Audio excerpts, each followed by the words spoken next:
Welcome to Flashback Tracks.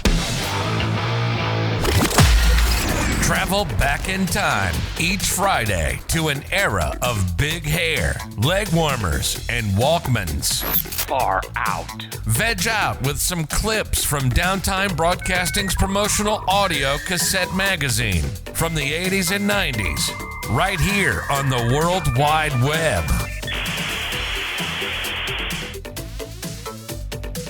Today we get some insight into the religious calendar market and how to sell them. Religious calendars are a profitable area of sales and need targeting.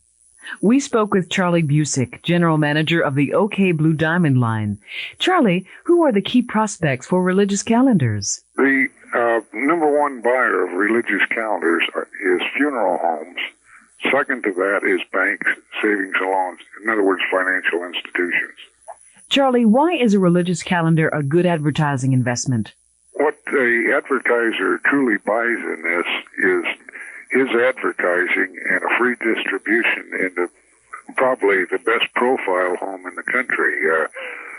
A person that attends church regularly, raises their kids right, saves money, invests wisely, and so forth, and plans for the future. Distribution is the key to effective calendar advertising. What can you tell us about it? Well, the actual distribution point is a church or churches is what we should say. Visualize in a large town the northeast quadrant, and here's a funeral home in there and probably 3 or 4 of his competitors, and somewhere in the neighborhood of 20 churches of various denominations. If he captures the advertising distribution in that market to the profile that we just described, he can do this with a calendar that carries his advertising and also the church advertising together in the same ad copy. The church will distribute the calendar quite freely, and they both get the advantage of, let's say, a targeted northeast quadrant of that city of all of the finer people in there that they can and want to do business with. Okay, let's suppose I were to drop everything I was doing and just wanted to concentrate on selling. How do you advise I start?